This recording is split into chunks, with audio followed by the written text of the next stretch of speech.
Mega digital news, న్యాయం కోసం ప్రతి అక్షరం, న్యాయం కోసం ప్రతి అడుగు. కదిలిన కుక్కునూరు ఎర్ర సైన్యం, ఎర్ర జెండాలతో భారీ ప్రదర్శన, మహాసభలకు తరలిన సిపిఐ శ్రేణులు. కుక్కునూరు చింతలపూడిలో శనివారం మొదలైన సిపిఐ ఏలూరు జిల్లా ద్వితీయ మహాసభలకు కుక్కునూరు సిపిఐ ఎర్ర సైన్యం భారీ ఎత్తున తరలివెళ్లారు. తొలుత కుక్కునూరు ప్రధాన కూడల్లో సిపిఐ కుక్కునూరు మండల సమితి ఆధ్వర్యంలో ప్రదర్శన నిర్వహించారు. ఈ సందర్భంగా కుక్కునూరు కార్యదర్శి కొన్నె లక్ష్మయ్య మాట్లాడారు. ప్రధానంగా పోలవరం ప్రాజెక్టు ముంపు ప్రాంతాలు కుక్కునూరు, వేలేరుపాడు మండలాల్లో నిర్వాసితుల సమస్యలపై మహాసభల్లో చర్చించనున్నట్లు పేర్కొన్నారు. మండలాలను యూనిట్గా తీసుకుని పరిహారం చెల్లించాలని ప్రభుత్వాన్ని డిమాండ్ చేశారు. నిర్వాసితులను తరలించే నాటికి అర్హులైన ప్రతి ఒక్కరికి ప్యాకేజీ ఇవ్వాలని ఆయన కోరారు.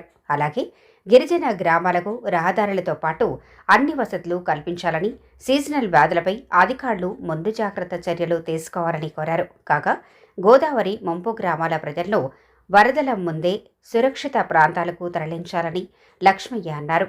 ఈ మహాసభల్లో సిపిఐ జాతీయ, రాష్ట్ర కార్యవర్గ సభ్యులు పాల్గొంటారని తెలిపారు.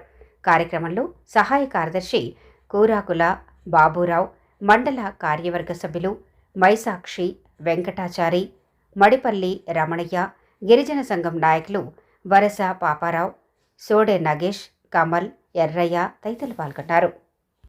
పట్టాలు ఇవ్వలేదు, వాటికి పట్టాల సాధన కోసం కార్యక్రమాన్ని రూపొందించే దానికోసం ఈ మహాసభలో తీర్మానాలు చేయడం జరుగుతూ ఉంది. ఇప్పుడు జరిగే ఈ మహాసభకి ఈ మండలం నుండి వందలాది మంది కదిలి వెళ్తా ఉన్నాము. నా పేరు మైసాక్షి వెంకటాచారి, జిల్లా కార్యవర్గ సభ్యుల్ని. అదేవిధంగా ఈరోజు చింతలపూడిలో జరిగేటటువంటి జిల్లా మహాసభకు జిల్లా నలుమూల నుంచిదే కాకుండా కుక్కునూరు మండలం నుంచి కూడా పెద్ద ఎత్తున జన సమీకరణ తరలి వెళ్తాం జరుగుతూ ఉంది.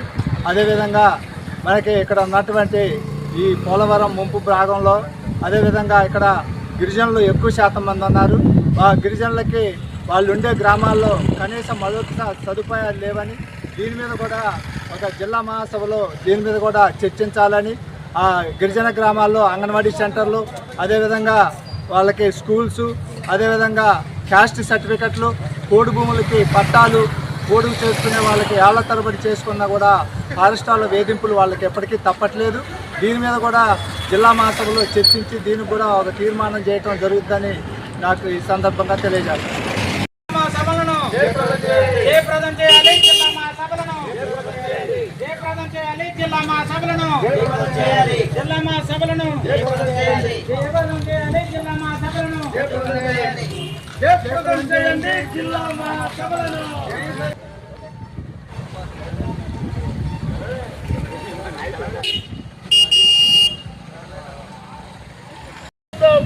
సిపిఐ జిందాబాద్, జిందాబాద్, జిందాబాద్, సిపిఐ జిందాబాద్, జిందాబాద్, జిందాబాద్, సిపిఐ జిందాబాద్.